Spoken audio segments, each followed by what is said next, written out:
Bathroom Breaks and Bedtime Tales presents The Fire Before the Fall by Sevastian Winters. Chapter 1. The Killing Season. The sand burns like fire beneath my boots. Somewhere in the distance, a mortar round whistles through the air. Then, boom, it slams into the earth, shaking the ground, sending a plume of dust and heat into the sky. My pulse doesn't spike. I don't flinch. This is just another day. Another battle in a war that started long before I ever set foot in this place.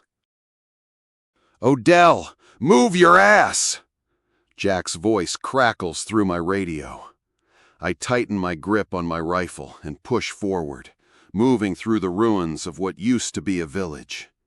The heat ripples against my skin, sweat soaking through my uniform. The smell of burned flesh and diesel fuel thickens the air. Bodies litter the ground. Some of them ours, some of them theirs. The difference stopped mattering a long time ago. Chapter 2. The President's War. We won't be here long, just long enough to complete the mission. That's what we all said at the beginning. That's what we told ourselves when we were still young and stupid enough to believe in our own superiority and the vision of our so-called leaders. The brass called it a stabilization effort. Bullshit. This war wasn't about stability. It wasn't about peace. It was about ego. About the men who sat in air-conditioned offices playing God with our lives. Colonel McNally, like Agamemnon from Homer's Iliad, didn't give a flying fuck about any of us. All he cared about was glory, about medals on his chest and promotions on his desk. We were just pieces on a chessboard to him. If the chessboard were just pawns, and we were stupid enough to let him just move us. This war started with the ego of a president and continues to be fueled by egos like McNally's, a man-child who is still clearly fighting too hard to make his father love him. Or maybe it's his mother. Hell, I don't know.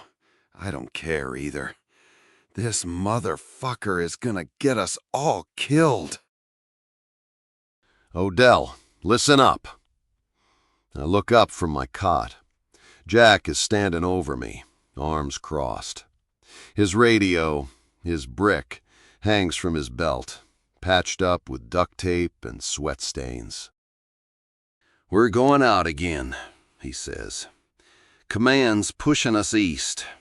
More insurgents in the hills." I exhale. Of course we are. Jack shrugs, trying to play it off. But I see the tension in his jaw, the way his fingers curl into fists at his side.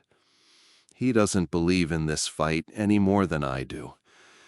But we go anyway. Because that's what soldiers do. Fuck. Chapter 3. The Blood Price. The convoy moves at a crawl. I sit in the lead truck, rifle across my lap, eyes scanning the horizon. The heat distorts everything. The roads, the buildings, the sky itself. The whole world looks like it's on fire. Jack's voice crackles through the radio. "Stay sharp, Odell. I don't like this." Neither do I. The village is too quiet, too still. Then a flash, a roar, a wall of heat and fire. The ID tears through the lead Humvee like a goddamn paper bag, throwing me from my seat, slamming me into the burning sand. The impact knocks the air from my lungs. My ears ring. Smoke, blood, screams. I try to push myself up, but my head is spinning, my vision blurred. And then I hear it. Jack. Odell, stay with me, man. I see him moving through the smoke, dragging me toward cover, his rifle still slung across his back. The side of his face is burned, his hands slick with blood. Mine, maybe his, maybe both. The ambush comes fast. Gunfire erupts from the rooftops, bullets slamming into the dirt, the metal, the bodies. Jack fires back, dragging me behind the wreckage.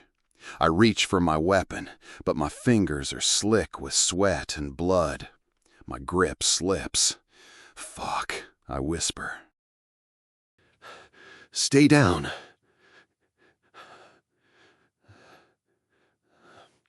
And then another explosion. The world disappears. Chapter 4. The Wrath of Odell. I wake up in the wreckage. The sky is dark, and the smell of burning hair is thick in my nose. Jack is gone. My hands tremble as I pull myself from the rubble, staggering forward. My legs feel like dead weight. My ears still ring. I step over bodies. I don't know if they're mine or theirs. Then I see him, Jack, face down in the dirt, his radio still clipped to his belt. His fucking brick. Blood is everywhere. His chest torn open. His arms motionless. His fingers still curled around his rifle. Something inside me snaps. I don't feel the exhaustion anymore. I don't feel the heat. I only feel rage. I grab my rifle and move through the ruins, my vision red, sharp, narrowed. I find them, the ones who did this, the ones who ran when they thought we were all dead. I find their wives, their children, their elderly. They don't get to run. I shoot. I don't stop. One after another, I drop them where they stand. I don't think. I don't hesitate. I don't let them beg. This isn't war anymore. This is vengeance. Chapter 5. The Fire Before the Fall. By the time the sun rises, I'm covered in blood. Some of it mine, most of it not. I stagger back to the outpost, my uniform torn, my hands shaking. The others look at me like I'm something else now, something monstrous. McNally tells me, "Good work." I almost laugh. Good work. Jack is dead. My squad is dead. I killed 16 people today in cold blood. Men, women, children, old people. And this motherfucker thinks it's good work? Fuck him. Fuck me. Oh God, what have I done? I stare at him, my jaw tight, my fingers curling into fists. If I had any sense, I'd put a bullet in his skull too. But I don't, because I'm not Achilles from some ancient poem. I'm just a common soldier in an all too common war that feels like it will never end. I think of my wife, Penny. Will I ever go home to her? When I do, will I be able to look her in the eye? I promised her, until death do we part, but I feel dead inside already. Will she see that?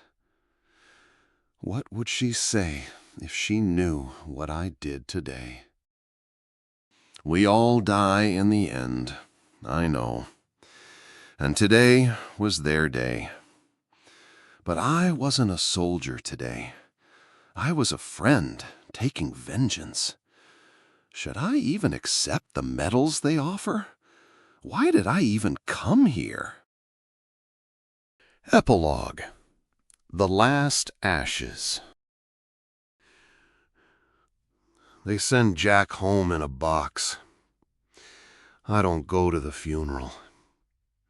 I sit in my tent, staring at his radio, turning it over in my hands. It's cracked now. Useless. But I keep it anyway. I don't know why exactly, but I do.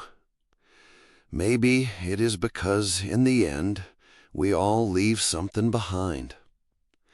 Or maybe because my friend died today for something stupid, and I don't know how I can ever let go. I miss him already.